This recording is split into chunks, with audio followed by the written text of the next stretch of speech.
Selamat sore. Selamat sore Putri. Waduh, di sini Ibu akan memberikan beberapa revisi dari proposal kamu. Yang pertama, judul kamu ini pengaruh motivasi belajar siswa terhadap hasil belajar siswa pada mata pelajaran ekonomi. Nah, ini kalau saran Ibu jangan hasil belajar, mending hasil belajar ini kamu ganti dengan prestasi belajar. Kenapa prestasi belajar? Karena nantinya yang akan kamu ukur itu menggunakan angket atau menggunakan kuesioner. Nah, kamu kan mengukurnya nanti pakai alat angket atau kuesioner sehingga uh, lebih baik dia prestasi belajar begitu. Sehingga nanti indikator-indikator yang ingin kamu ukur dari prestasi belajar itu dapat tercerminkan dari angket kamu. Jangan hasil belajar. Tidak masalah sih kalau mau hasil belajar. Hanya saja bagaimana ya? Kan tidak ini ya, tidak sinkron. Kalau misalkan motivasi belajar kamu pakai menggunakan angket, tetapi prestasi belajar, tetapi hasil belajar kamu buat dengan nilai begitu. Karena kan kalau hasil belajar itu kita bisa ukur dari nilai ulangan atau nilai rapot atau nilai UN. Nah, sedangkan si motivasi belajar ini bagaimana kamu mengukurnya? Kamu kan mengukurnya nanti dengan angket, jawaban-jawaban dari responden kamu terhadap angket kamu. Nah, kalau yang satu angket, yang satu nilai siswa, itu tidak sinkron atau tidak sejalan.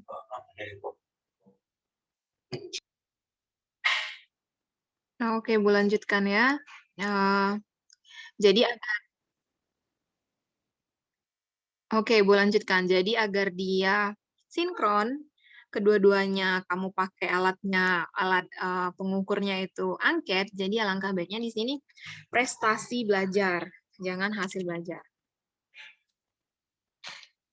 Tidak masalah sih sebenarnya hasil belajar, hanya saja gimana ya saya menjelaskannya ya, tidak seragam dia begitu. Yang satu angket, yang satu nilai belajar.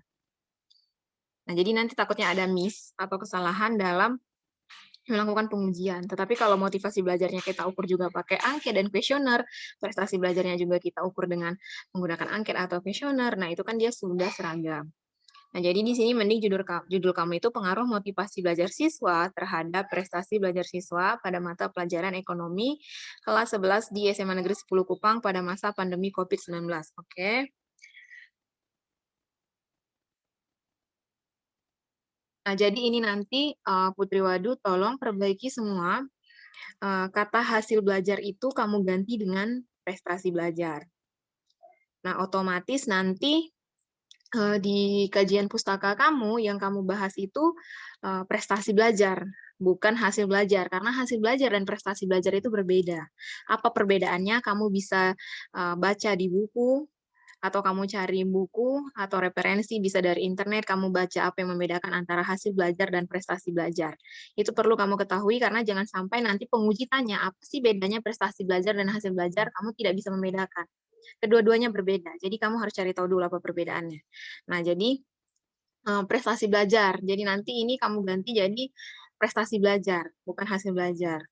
Nah, kalau judul kamu berubah kan otomatis sampai ke bawah-bawahnya berubah semua kata hasil belajar itu begitu. Dan di kajian pustaka juga nanti pengertian-pengertiannya itu nanti yang kamu bahas sih prestasi belajar, bukan hasil belajar.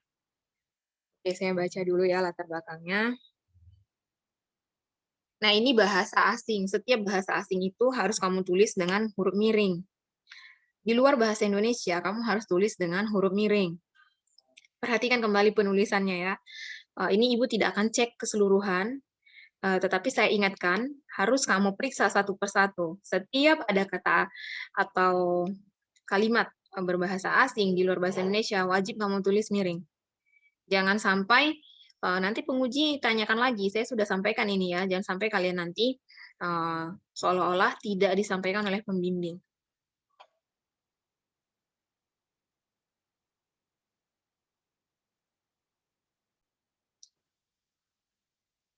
Oke, kemudian di sini saya lihat masih banyak Nah, kalimat-kalimat yang tidak perlu kamu tuliskan atau paparkan, karena dengan kamu tambahkan kalimat-kalimat itu menutupi poin yang ingin kamu jelaskan.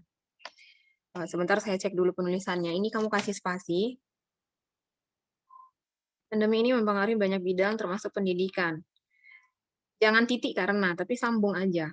Pendidikan, karena pendidikan. Kemudian karena itu,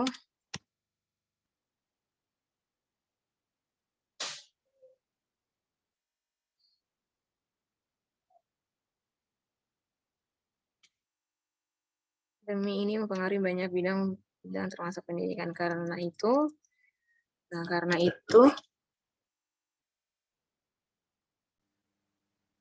oke, saya lanjutkan di sini. Pandemi ini mempengaruhi banyak bidang termasuk pendidikan. Oleh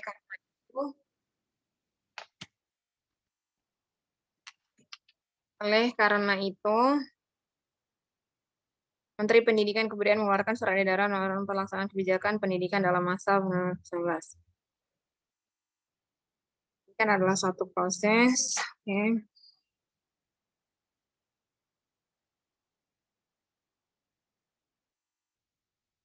Nah, ini kamu tidak perlu tarik kesimpulan ya. Berdasarkan paparan di atas dapat disimpulkan bahwa pendidikan adalah ini nggak perlu. Justru ini nanti diperlukan di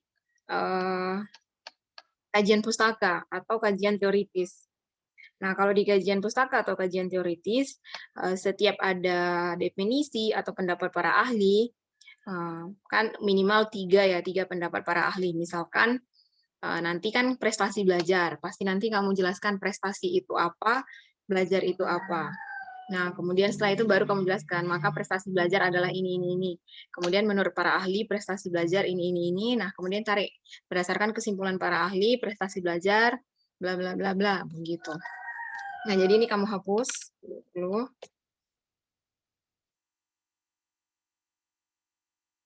Dimyati dan Mujiono 2006.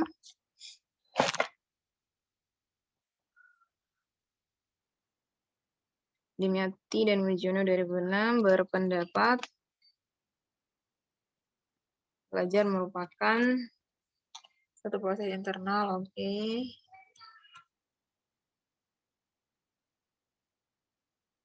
Nah, ini tidak bagaimana ya? Ini Slameto, jangan titik dua. Jangan menggunakan titik dua. Slameto 2010 menyampaikan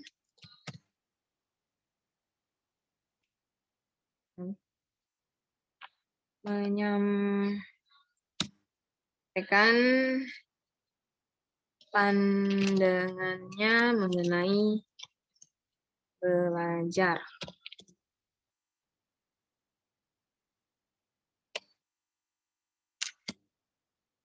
Menurutnya, belajar pada hakikatnya adalah satu proses. Nah, kemudian salah satu faktor yang mempengaruhi, oke, di sini kamu sudah jelaskan prestasi belajar siswa ya, pengaruh prestasi belajar siswa.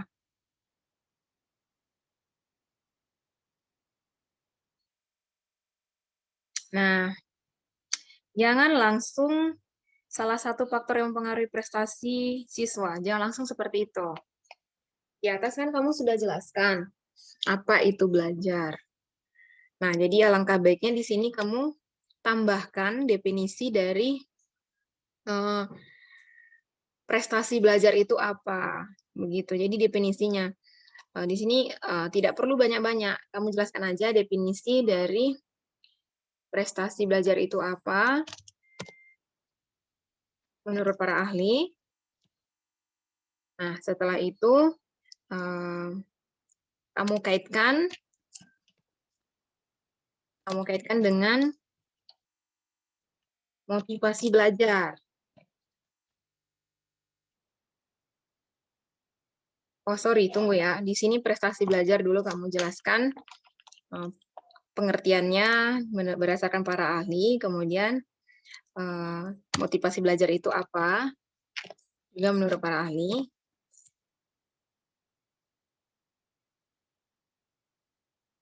Sebentar dulu, tunggu.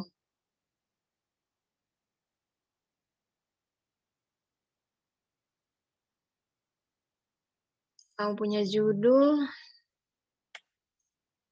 pengaruh motivasi. Oke, oke. Oke, salah, sebentar ya.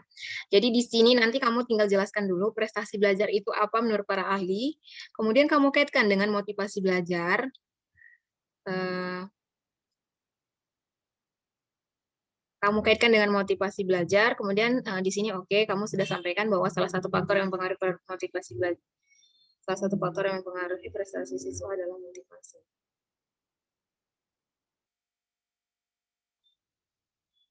Jadi di sini nanti harus kamu jelaskan dulu apa itu prestasi belajar. Nah, setelah kamu jelaskan apa itu prestasi belajar, baru kamu jelaskan salah satu faktor. Jelaskan dulu apa itu prestasi belajar, kemudian jelaskan faktor-faktor yang mempengaruhi hasil belajar. Sorry, prestasi belajar. Jelaskan faktor-faktor yang mempengaruhi prestasi belajar.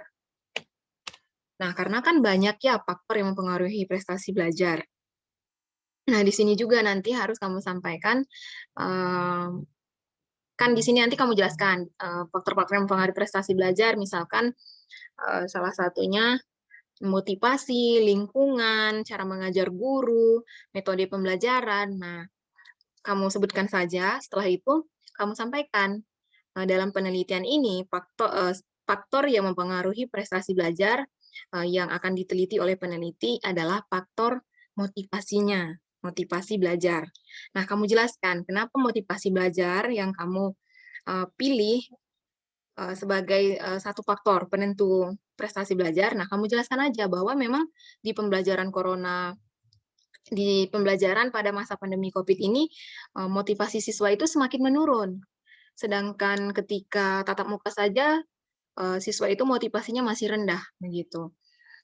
Jadi itu kamu jelaskan, nah seperti itu. Nah, setelah itu baru setelah kamu sampaikan begitu, kamu tuliskan apa definisinya.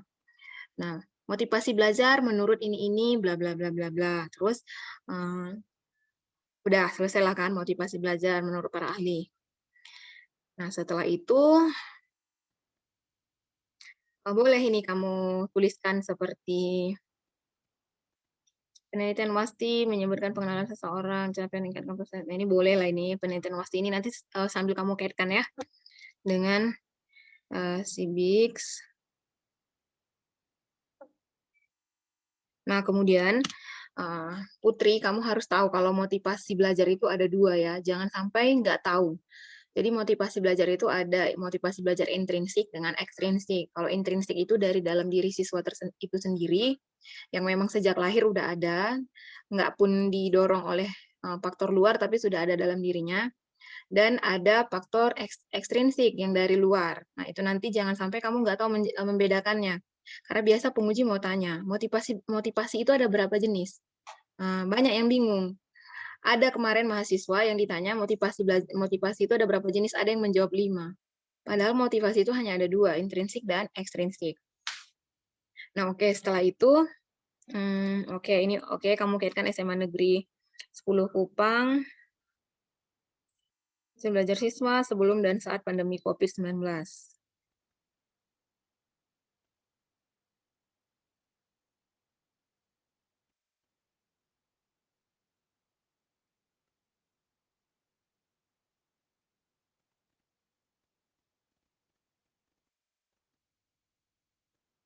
Nah, ini saya mau pastikan ya, ini data benar ya. Ini data nilai rata-rata siswa ini nilai real, nilai betul-betul diambil dari sekolah. Jangan manipulasi atau kamu buat-buat angkanya sendiri.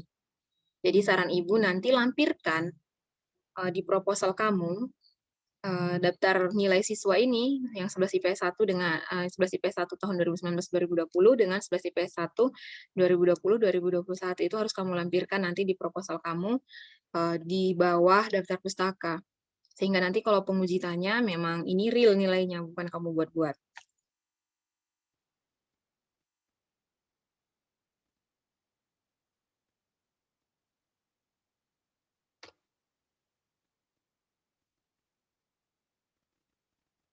Oke, nah ini yang seperti tadi saya sampaikan, ini ganti hasil belajar ini jadi prestasi belajar.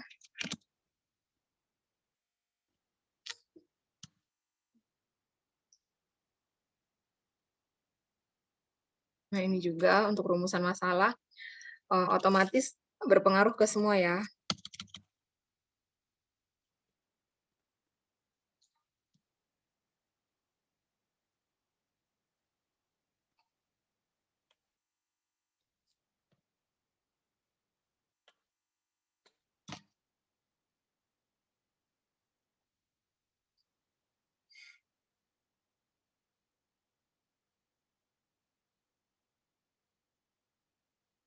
Nah ini juga untuk manfaat penelitian, ini ganti jadi prestasi belajar.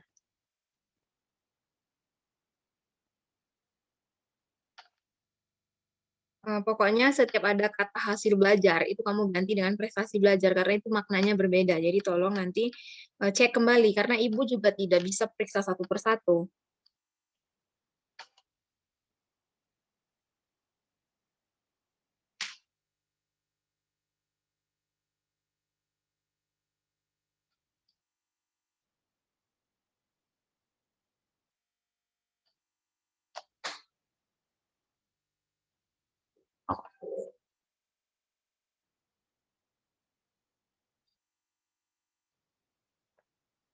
Nah, ini juga Putri, otomatis terpengaruh di penelitian terdahulu.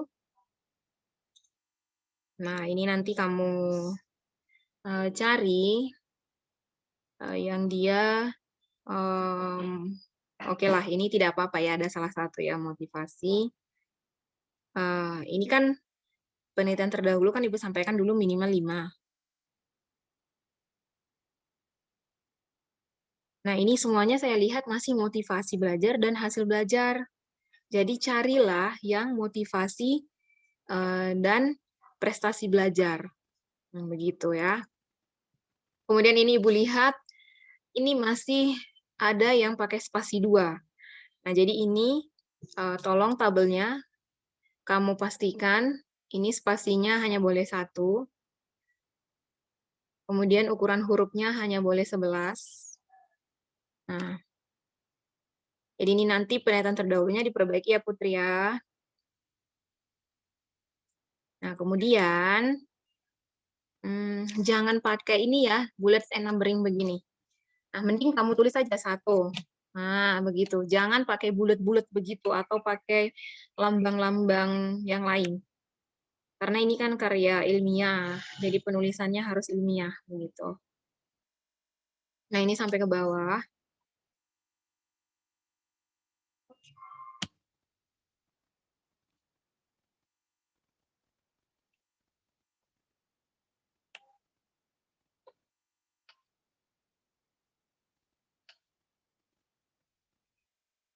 Nah, begitu dia ya pokoknya ya. Nah, kemudian saya mau lihat. Oke, judul hasil penelitian persamaan perbedaan. Oke. Nah, ini landasan teoritis. Nah, ini nanti harus berubah menjadi prestasi belajar. Nah, kemudian di sini kamu jelaskan pengertian prestasi. Begitu. Kemudian nanti pengertian belajar. Nah, kemudian nanti di C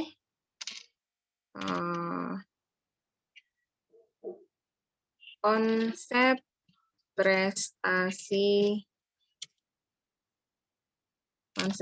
prestasi belajar. Nah, jadi nanti ini berganti ya Putri ya. Nah, konsep prestasi belajar ini dia berisikan definisi, kemudian berisikan teori-teori dalam prestasi belajar. Nah, itu nanti kamu masukkan. Nah, ini nanti kamu perbaiki.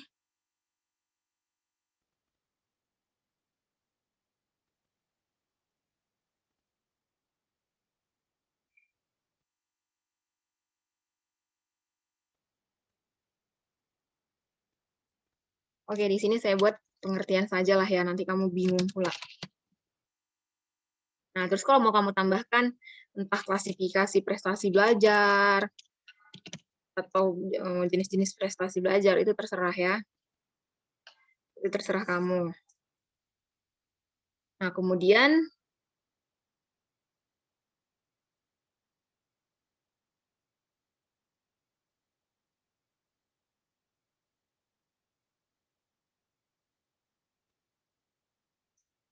nah, ini nanti juga boleh sih kamu buat faktor-faktor, terserah boleh ya. Faktor-faktor yang mempengaruhi.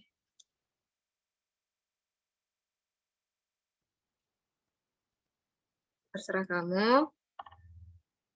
Kamu tambahkan agar memperkaya kajian pustaka kamu. Nah, kemudian ya, saya cek motivasi belajar ya.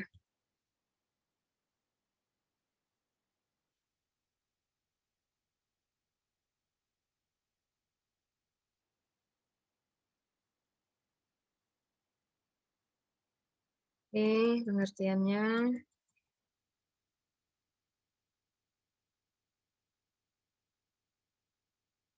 Nah, ini perbaiki penulisannya, harusnya V.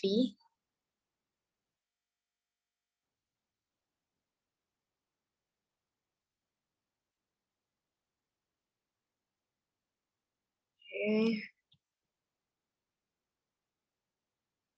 Nah, ini perhatikan, Putri, penulisannya. Kemudian perhatikan juga ya, enter-enter kamu atau spasi kamu. Nah, dia harus paling atas, begitu dinaikkan.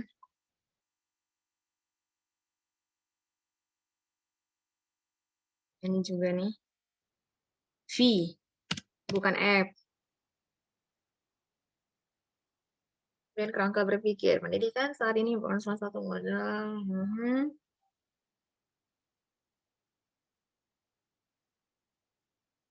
Oke.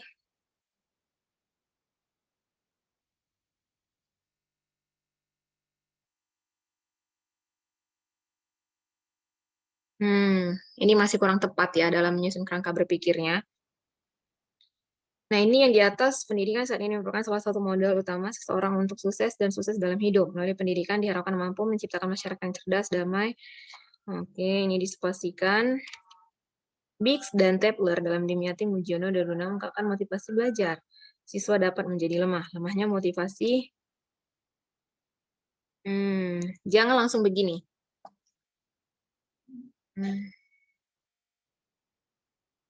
Saat ini merupakan salah satu model untuk kamu.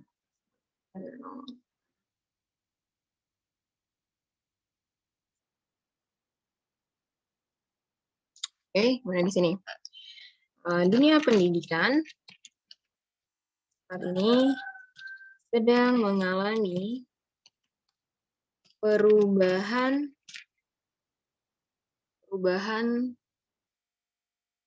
signifikan dikarenakan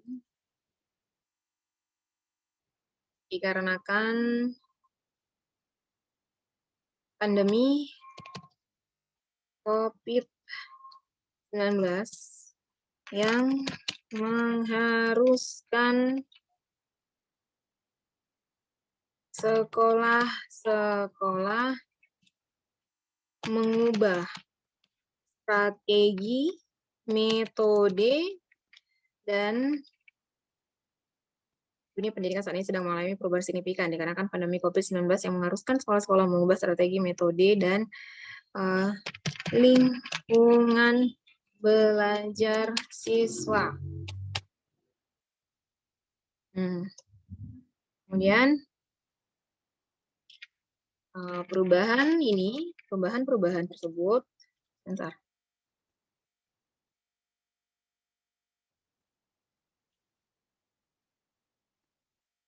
Mengakibatkan, perubahan tersebut berdampak terhadap prestasi belajar siswa dikarenakan menurunnya motivasi belajar siswa selama pandemi COVID-19. Nah, kenapa kata Ibu strategi, metode, dan lingkungan belajarnya? Karena kan strateginya otomatis berbeda.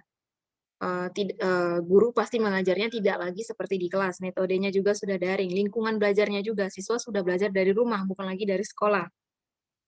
Nah, otomatis perubahan-perubahan ini kan membuat siswa itu bingung, semakin tidak bersemangat sekolah, karena kan guru tidak bisa memantau, motivasinya makin rendah.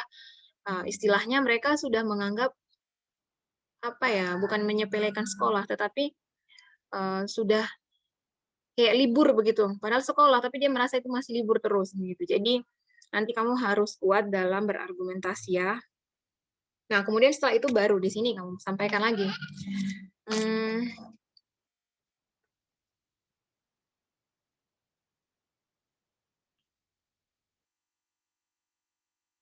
Terus ini, fenomena tersebut dialami juga oleh sekolah, dialami juga oleh siswa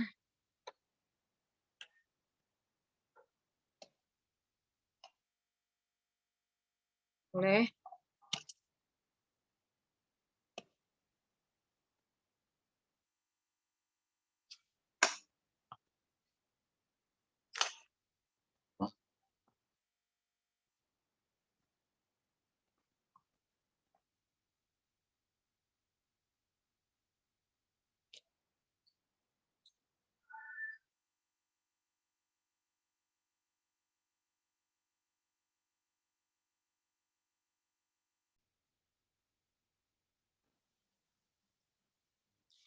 ini kamu sampaikan prestasi belajar siswa mengalami penurunan dibanding tahun ajaran sebelumnya.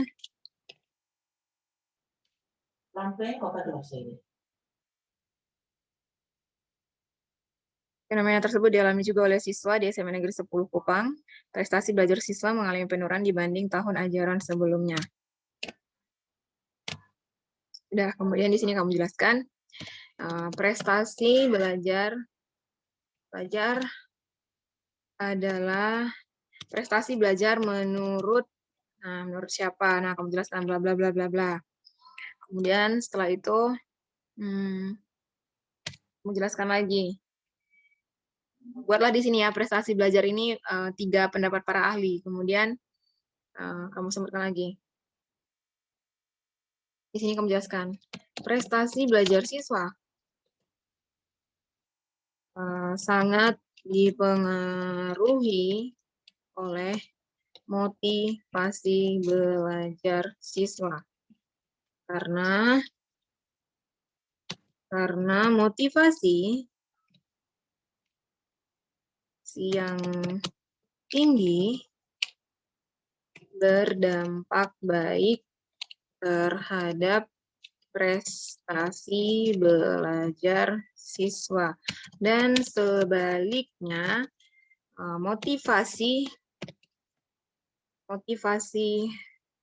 di sini karena sebentar ya, saya perbaiki. Karena motivasi belajar yang tinggi dampak baik terhadap prestasi belajar siswa, dan sebaliknya motivasi belajar rendah berdampak buruk terhadap prestasi belajar siswa. Motivasi sendiri, tunggu ya.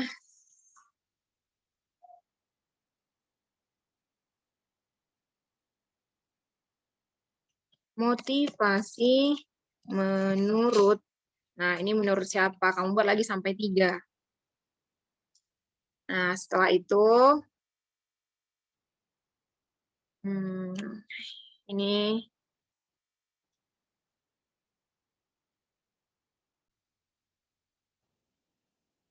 Oke, saya lanjutkan lagi ya. Ini kamu ganti saja.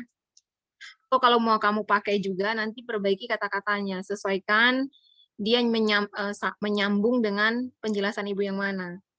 Dan begini juga ya Putri, setiap ada penambahan pendapat baru dari para ahli, sesuaikan dengan daftar pustaka kamu.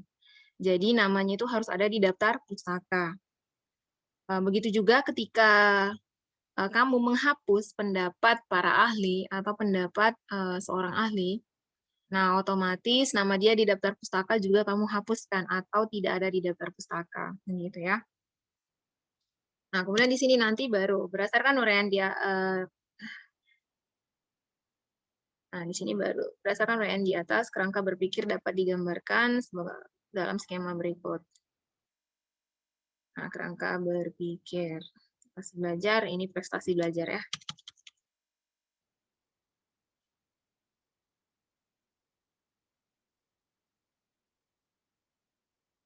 Nah, ini ganti menjadi prestasi.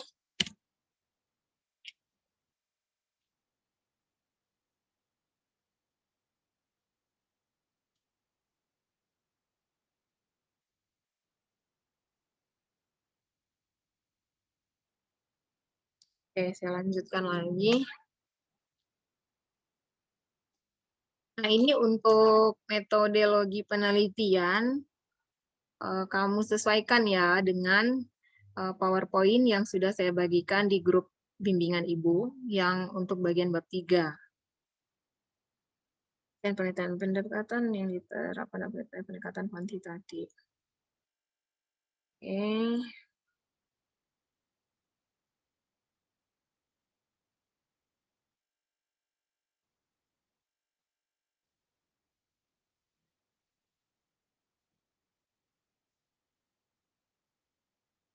Nah, ini hasil prestasi belajar ya, variabel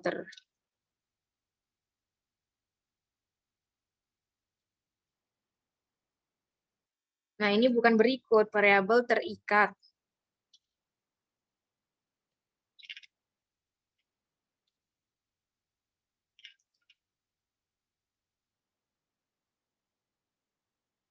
Nah, ini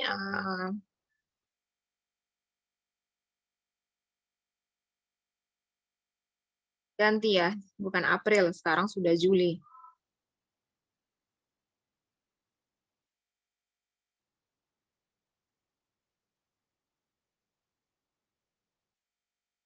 Nah, ini nanti kamu perbaiki, ini bukan April, tapi sesuaikan.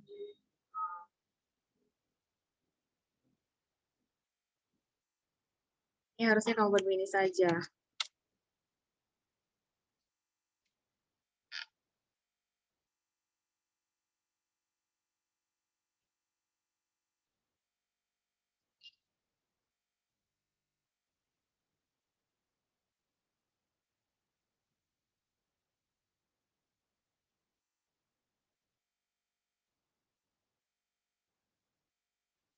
Agustus 2021 sampai dengan selesai.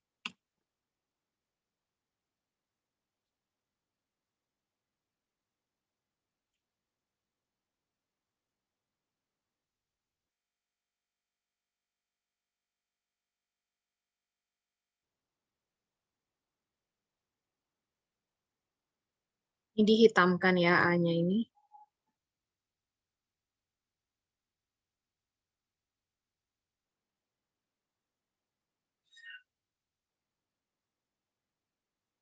Populasi adalah keseluruhan objek penelitian terhadap manusia. Oke.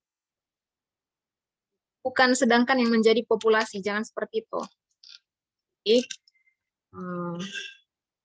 Langsung saja.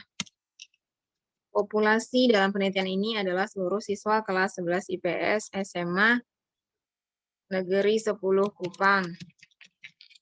Negeri 10 Kupang Timur atau Kupang ini? Kupang ya.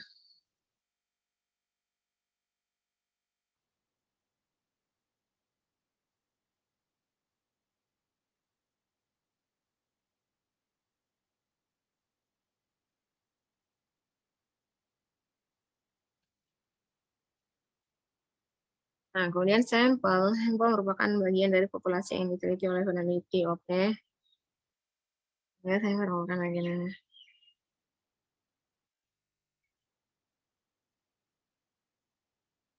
Nah, jadi Putri di sini harus kamu jelaskan memang 11 IPS itu ada berapa? Apakah ada 4 kelas, ada 3 kelas, ada 2 kelas, atau 5 kelas? Jadi di sini kamu jelaskan eh, kelas 11 IP, kelas 10 kelas 11 IPS SMA Negeri 10 Kupang itu ada berapa kelas dan berapa jumlah total keseluruhan siswanya. Sehingga nanti saya bisa arahkan kamu bagaimana menghitung sampelnya. Nah, di sini kan kamu hanya masih sebutkan seluruh siswa kelas 11 IPS. Kan kita tidak tahu seluruh siswa kelas 11 IPS itu ada berapa jumlahnya. Jadi di sini, di populasi, harus kamu jelaskan berapa sih jumlah kelas 11 IPS di SMA Negeri 10 itu, Negeri 10 Kupang itu, dan berapa semua jumlah siswanya. Sehingga nanti saya bisa bantu kamu bagaimana cara menghitung sampel. Apakah kita nanti menggunakan rumus dalam menghitung sampelnya, atau cukup menggunakan sampling purposive saja. Nah, begitu. Kalau misalkan dia lebih dari 100, jumlah 11 IPS SMA Negeri 10 ini, nah kita bisa pakai rumus menghitungnya. Menggunakan rumus dari, aduh saya lupa itu dari siapa itu ya. Ada itu rumus dari,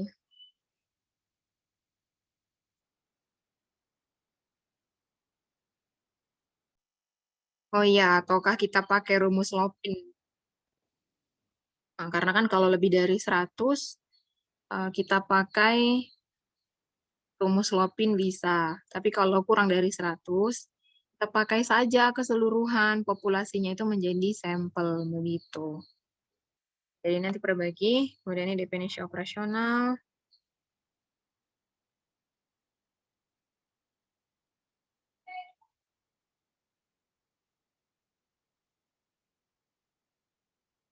Nah, ini nanti kan dia jadi prestasi belajar.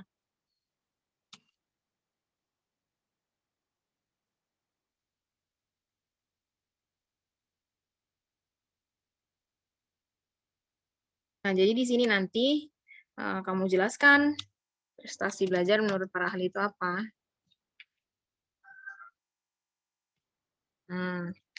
Nah, otomatis di sini indikatornya bukan penilaian tes dan non-tes, karena ini prestasi belajar. Nah, jadi di sini indikatornya kamu cari menurut para ahli apa-apa saja sih indikator prestasi belajar. Karena kan seperti yang di atas ini, indikator motivasi belajarnya ini kan ada 6 ya kamu buat.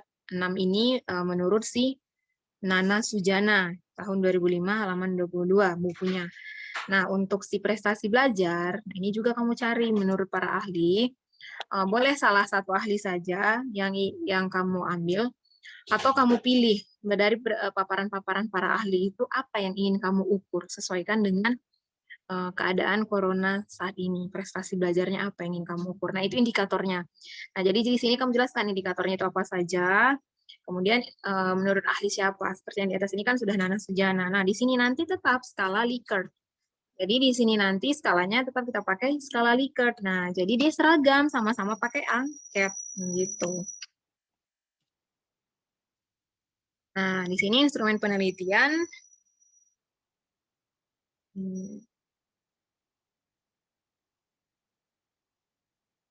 Dalam penelitian ini, peneliti mengambil kuesioner sebagai, jangan contoh, sebagai instrumen penelitian.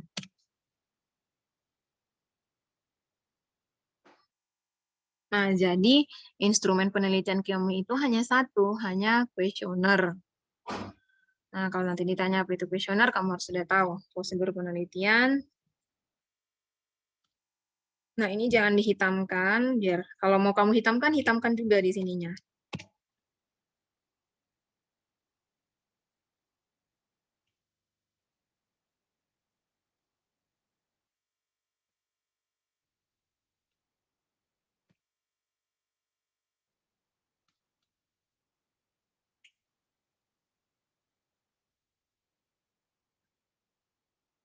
Nah, ini kamu perbaiki, ganti ya.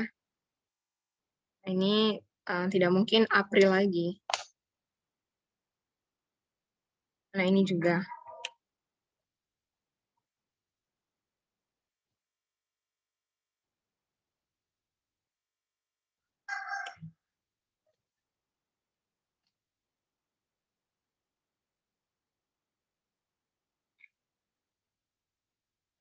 Sumber data penelitian, data primer.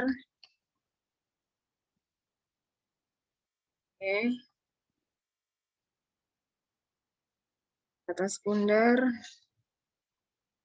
Oke, teknik pengumpulan data.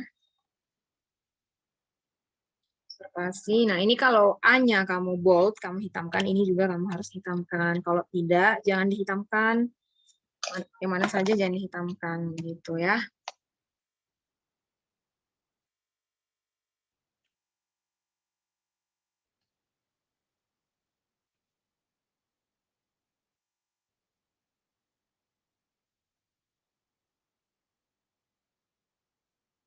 Nah, kamu kan mengumpulkan data itu observasi, ya. Kamu pasti ada observasi, wawancara iya, kemudian dokumentasi iya. Nah, kamu juga kan ada menggunakan kuesioner. Jadi di sini D,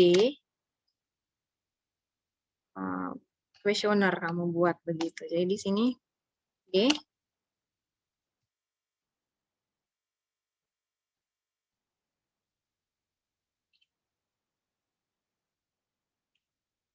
Kamu jelaskan nanti.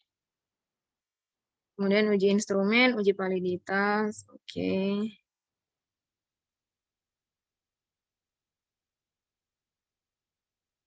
Validitas.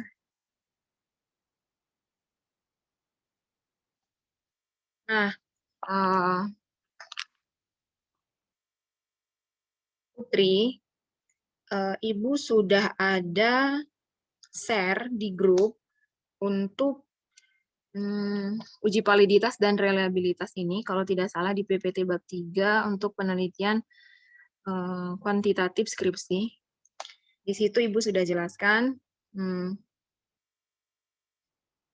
ada pengkategorian reliabilitas dari Arikunto kalau tidak salah. Misalkan skornya, nah ini kamu sudah buat memang, 0,60 itu sudah reliable. Tapi kan ada ya, di kotak itu, kalau tidak salah ada di kotak, di kolom saya buat, saya kutip dari Arikunto, nah itu ada besaran angka-angkanya, apakah disebut reliable, cukup reliable, tidak reliable, sangat reliable, atau reliable-nya tinggi. Nah itu kamu nanti masukkan.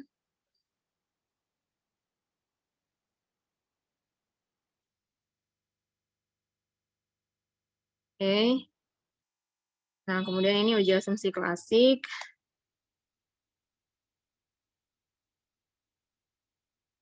Uji normalitas. Nah, kamu ini kan hanya satu variabel X-nya. Kalau variabel X-nya hanya satu, maka kamu regresi linear sederhana.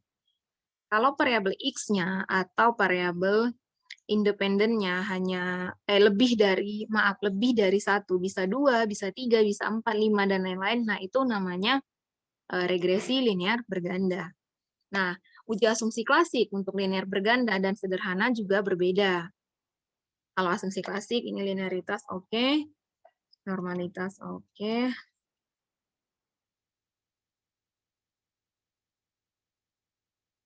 Nah, sebentar saya lihat dulu PPT saya agak lupa.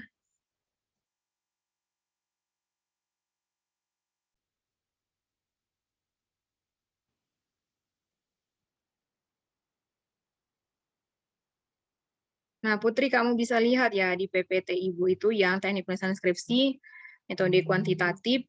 Nah, di ini yang saya bilang tadi uji reliabilitas. Nah, ini ya kategorisasinya kamu bisa lihat, saya ambil dari Arikunto. Nah, kemudian uji asumsi klasik. Nah, ini ada uji prasyarat statistik ya, atau uji asumsi klasik. Nah, ini Ibu sudah pisahkan yang berganda dengan yang sederhana. Nah, kamu kan tadi saya sudah jelaskan, kalau berganda itu kalau variabel X-nya lebih dari satu, bisa dua, bisa tiga. Kalau variabel X-nya hanya satu, itu sederhana. Nah, Jadi dia ujinya itu hanya 4 ini, autokorelasi, linearitas, normalitas, sama skedasitas. Nah, saya lihat di skripsi kamu sudah ada ya, udah pas lah ini, ada 4. Linearitas,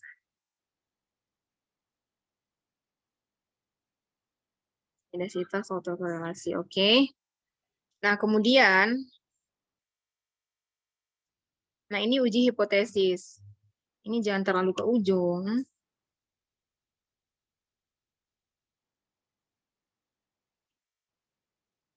Ini nanti kamu rapikan ya, sesuaikan dengan nomor sebelumnya.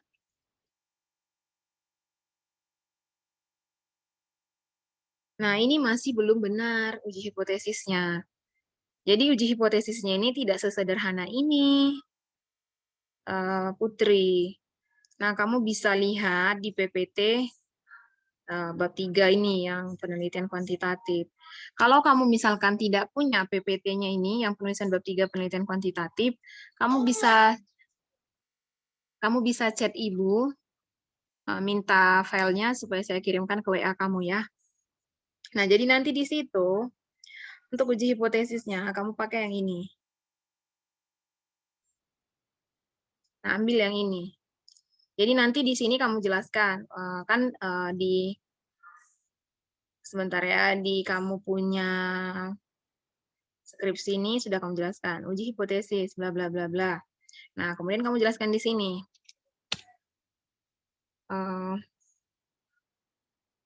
Model regresi pada penelitian ini adalah regresi linear